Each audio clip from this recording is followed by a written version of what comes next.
जोको एक ऐसी प्राचीन आत्मा है जो हजारों सालों से धरती के कुछ खास गुप्त खजानों की रक्षा कर रही है। नमस्ते दोस्तों, मेरा नाम संगीता है और आपका स्वागत है आपके अपने YouTube चैनल अनेक कहानियों में। तो दोस्तों, आज मैं आपको श्रापित खजाने की कहानी सुनाऊंगी। कहते हैं अगर कोई लालची इंसान उसका गुप्त खजाना पाने की कोशिश करता है तो उस इंसान को जोको की भयानक रूप का सामना करना पड़ता है। लेकिन अगर कोई तंत्र मंत्र विद्या का इस्तेमाल करके खजाने को पा भी ले तो वह खजाना एक भयानक श्राप बनकर उसकी पीढ़ियों में रहता है। जोको का उल्लेख पौराणिक कथाओं में भी मिलता है। वो किसी नेकदिल इंसान को उसकी मर्जी से खजाने में से कुछ खजाना दे भी सकता है।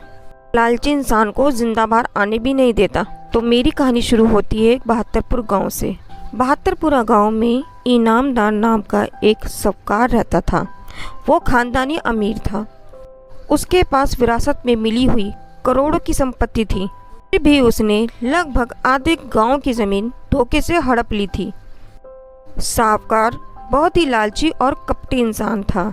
एक दिन सुबह उसकी हवेली पर एक आदमी उससे मिलने आया।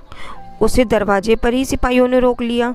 उसने अंदर बैठे इनामदार को एक संदेश भिजवाया कि धन कमाने का एक नया तरीका बताने आया हूँ। अब धन का नाम सुनते ही ईमानदार का तो लालच ही जाग उठा। उसने उस आदमी को अपने कमरे में बुलवाया। इनामदार को उसने अपना परिचय दिया। उसका नाम दोस्तों पवन भाई था। वो एक लक्कड़हारे का बेटा था। उसने साहूकार से कहा कि उसके पिताजी ने मरने से पहले उसे एक प्राचीन खजाने का नक्शा दिया है जो उसी गांव के घने जंगलों में किसी खंडर में छुपा हुआ है। वहां जाने के लिए उसे साहूकार की मदद की ज़रूरत थी और बदले में वो और साहूकार आपस में खजाना बांट लेंगे। खजाने का नाम सुनते ही साहूकार ने तुरंत हाँ कर दी, परंतु पवन भाई ने शर्त रखी कि खजाने की खोज में सिर्फ वे दोनों ही जाएंगे।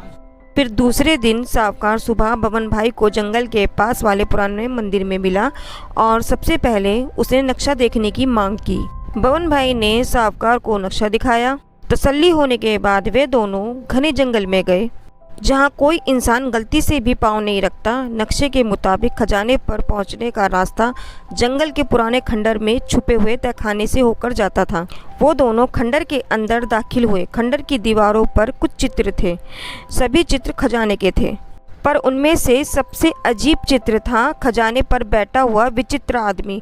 उन चित्रों पर ज़्यादा ध्यान ना देते हुए वो दोनों खजाने तक जाने का रास्ता खोजने लगे।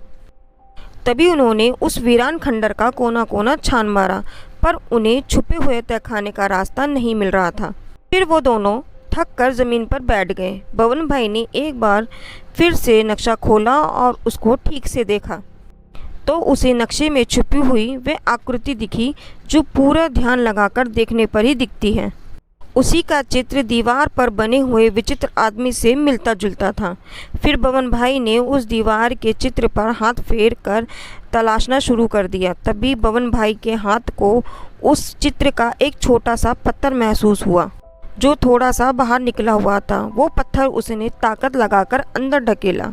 फिर उसी चित्र के सामने जमीन पर तहखाने का गुप्त दरवाजा खुल गया। साहूकार साथ में लालटेन लेके आया हुआ था। अब बबन भाई ने लालटेन जलाकर अपने हाथों में ले ली और वो दोनों धीरे धीरे तहखाने की सीढ़ियों से उतरने लगे। सीढ़ियाँ काफ़ी नीचे तक जाती थी और उन सीढ़ियों पर ऊपर की तरफ चढ़ते हुए ढेर सारे कंकाल और मशाले दिखी। दोनों को ऐसा लग रहा था उन सभी इंसानों ने सीढ़ियों पर ही दम तोड़ दिया हो जैसे। पर कहते हैं ना, लालच बुरी बला है। इतने सारे कंकाल देखने के बावजूद भी दोनों की आंखों पर सिर्फ लालच का पर्दा था। अंधेरे में लालटेन के सहारे नक्शे को निहारते हुए दोनों तहखाने का कोना कोना तलाश रहे थे। आखिरकार उन्हें वह कमरा मिल गया जिससे सारा गुप्त धन उसी में रखा हुआ था। कमरे के दरवाजे पर चेतावनी देने वाला एक चिन्ह भी था, पर सब चेतावनियों को कहाँ देखते हैं, अनदेखा कर देते हैं। उन्होंने उस कमरे का ताला तोड़ दिया।